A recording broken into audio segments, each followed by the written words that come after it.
Hello everyone, आज हम लोग इस बात पे चर्चा करेंगे कि जितने पैसे आपके पास होते हैं उन सारे पैसे का अमाउंट का इक्वल अमाउंट का शेयर आपको नहीं खरीदना चाहिए इंट्राडे के अंदर में। मैं इन्वेस्टिंग की बात नहीं कर रहा हूँ, मैं इंट्राडे की बात कर रहा हूँ।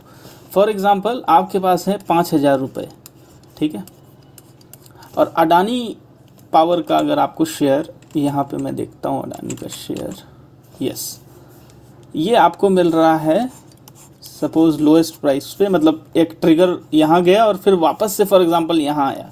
एक एग्जांपल ले रहा हूँ, तो आपको समझ में आ रहा है यार ये बड़ा सस्ता रेट है, 100 रुपये में मुझे मिल रहा है और ये 103 है फॉर एग्जांपल।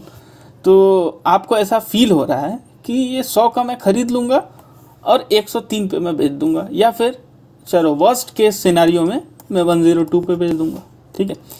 तो ये जो डिफरेंस है डेल्टा सपोज, तो ये डेल्टा आपका क्या है, प्रॉफिट। ये आप सोच रहे हैं तो आपने बहुत अच्छा काम किया क्या कि आपने 5,000 रुपये का स्टॉक खरीद लिया, शेयर्स खरीद लिया। तो 5,000 के कितने शेयर्स होंगे भाई? तो 100 रुपये का एक शेयर है, तो 5,000 के कितने शेयर्स होंगे? 50 शेयर, ठीक है। लेकिन ये किस में होगा? इन्वेस्टिंग में। बट अपने को पता है आपके पास 5,000 है तो ज़ीरोधा या इस तरीके की जो ऐप होती है वो 5,000 multiply by 5 times divided by 100 हो जाएगा, ठीक है। तो यहाँ पे आपको कितने शेयर्स मिल जाएंगे? 250 शेयर्स। अरे वाह! तो अभी आपने 250 शेयर क्या कर लिए, इंट्राडे में ख़रीद लिए, ठीक है। ये आपने इंट्राडे में ख़रीद लिया। तो अब क्या होगा कि जब ये प्राइस यहाँ 100 पे तो आपने खरीद लिया और आपको बड़ी मुश्किल से मिला, बड़ी मुश्किल से मतलब टाइम लगता है कभी कभी वो पर्टिकुलर प्राइस ट्रिगर करने में, तो उस पर्टिकुलर प्राइस पे आपने 100 पे खरीद लिया। अभी क्या हो गया, अब आपके पास अकाउंट में कितना रुपए है? 0। बैलेंस कितना है? 0। इस चीज़ को ज़रा ध्यान से समझिएगा। बैलेंस अब कुछ नहीं रहा क्योंकि आपने खरीद लिया ये सारे पैसे का। अब क्या होगा यदि ये 100 से कम हो करके 99.99 हो जाए? अब आपके पास तो नहीं है उतने पैसे, यानी आपका नेगेटिव बैलेंस हो जाएगा, है कि नहीं? तो ये जो है ना डेंजरस सिचुएशन हो सकती है, ठीक है। इस चीज़ को आप हमेशा याद रखें।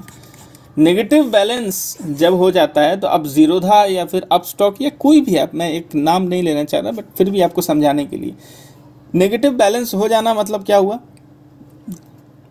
अब आपका तो पैसा रहा नहीं, अब वो पर्टिकुलर ब्रोकिंग कंपनी वो पैसा देगी इसको पॉजिटिव करने के लिए, क्योंकि ज़ीरो तो होना चाहिए ना एटलीस्ट बैलेंस। तो क्या होता है, अब ज़्यादा टाइम तक, कुछ देर तक आपने अगर ऐसे ही छोड़ दिया, 99.98 हो गया, फिर 90 पे चला गया, भले से ही उस दिन वो 103 पे फिर वापस जाए, नो डाउट, यहाँ पे आपका हक है ये बेच देना आपको। यहाँ पे आपने ख़रीद लिया, यहाँ पे मतलब 100 पे ख़रीदा और 103 पे बेच दिया भले से ही, बट 99.90 पे जब ट्रिगर करेगा तो आपको मैसेज आता है कि भाई साहब आपका जो है 100% से ज़्यादा जो आपने टेक किया है, तो वो क्या हो गया है आपका, बेसिकली आपका नेगेटिव बैलेंस में आ गया है, आपने 100% से ज़्यादा ऑक्यूपाई कर लिया किसी चीज़ को। तो वो क्या बोलेगा कि जल्द से जल्द पैसा आप डालो, ठीक है। क्या बोलेगा, दे विल टेल यू कि कुछ अमाउंट ऑफ मनी डालो। हो सकता है अभी आपका -100 चल रहा हो, बट मैं ये कह रहा हूँ कि वो ग्राफ जाते जाते अगर 98 पे चला गया, भले ही उस दिन में फिर ऊपर जाके 103 पे जाएगा, लेकिन क्या होगा, तब तक आपको बेच देगा वो शेयर। कौन? ज़ीरोधा या अपस्टॉक या कोई भी जो broking company, I am sorry मैं बार बार नाम ले रहा हूँ। तो क्या करेगा, ब्रोकर आपको बेच देगा। क्यों बेच देगा? क्योंकि वो अपना नुकसान नहीं ले सकता है ना, क्योंकि नेगेटिव बैलेंस जो है उसकी भरपाई तो कोई ना कोई करेगा ना, तो वो ब्रोकर ही कर रहा था। तो एक पर्टिकुलर टाइम पे क्या होगा, फॉर एग्जांपल वो बहुत परेशान हो जाएगा और 98 पे बेच दिया, आपका कितना बड़ा नुकसान हो गया अगर उसने 98 पे बेच दिया तो। इसीलिए हमेशा याद रखिए कि कम से कम मैं समझता हूँ कि 95% ऑक्यूपाई कीजिए, उससे कम ही कीजिए।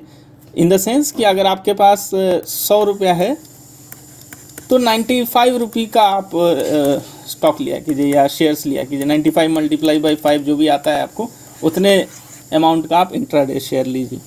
ठीक है, यदि आपको समझ में आया हो तो आप ज़रूर कमेंट कीजिए, और अगर कुछ आपको लग रहा है कि इसमें ऐड ऑन करना पड़ेगा तो आप ज़रूर से ज़रूर बताइए।